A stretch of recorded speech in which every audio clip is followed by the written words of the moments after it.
Now, amid the unfolding political crisis in Pakistan, a senior leader in the country has claimed that the Prime Minister Imran Khan's life is in danger. Now, this comes after Imran Khan claimed foreign conspiracy against Pakistan to topple the government.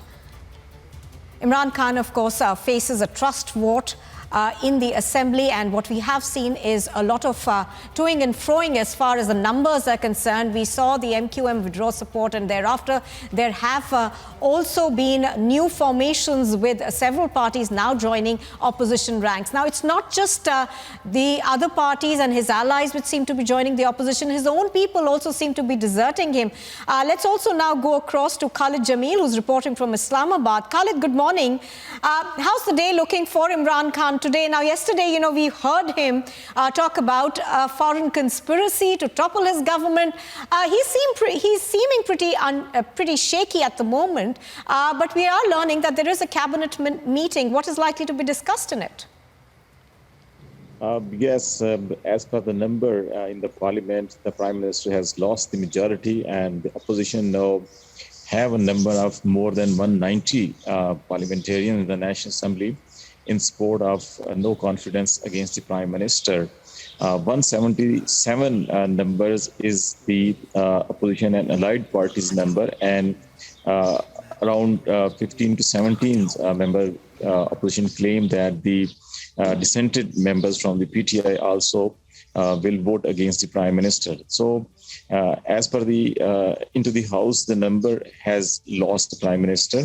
But the Prime Minister still continue trying to get support of some allied who left the government.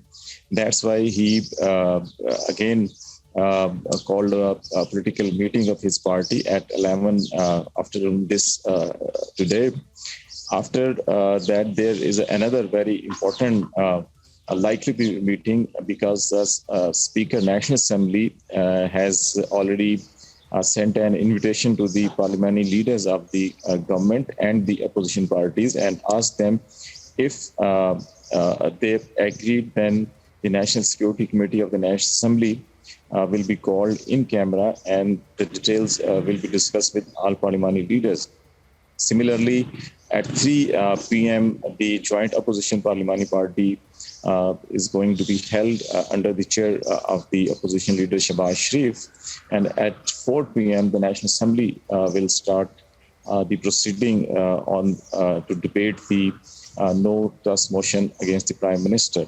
I think Prime Minister now is trying to convince his allies who left him and joined the opposition, and they try to get a time from them and brief them about the details of this secret letter. And if they convince, he thinks that he can convince them to come back. It's a difficult, but I think in the Pakistan politics, it's not impossible. But yes, it's a difficult. The MQM has already signed an agreement with the opposition yesterday in the front of the camera. Baloochistan Awami Party also joined the opposition. Similarly, Jamhuri Watan Party, earlier 3 days back, they joined the opposition. And the another Baloochistan National Party, which was earlier the allied of the PTI, but they left some months back, and Akhtar Mengal is also with the opposition now. Right now, Khalid, what we also understand at the moment is that the Pakistani army has, in a sense, withdrawn, its blessings from Imran Khan. They've, in fact, told him to resign, but he's not paid any heed to that. But how do you see that now affecting what he does next?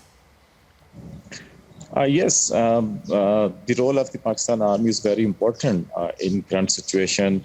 We witnessed in the past that in such cases, the Pakistan Army, their leadership actually did a lot for and against the political leadership.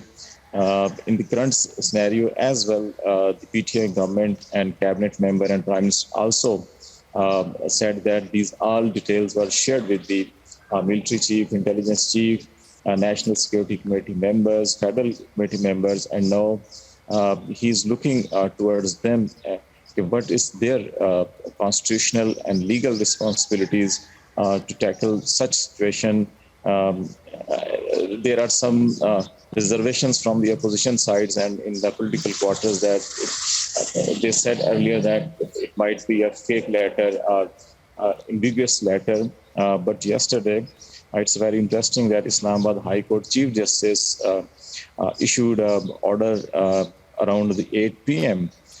And asked the Prime Minister to don't disclose the details of this alleged secret letter under the Secret Act of Pakistan.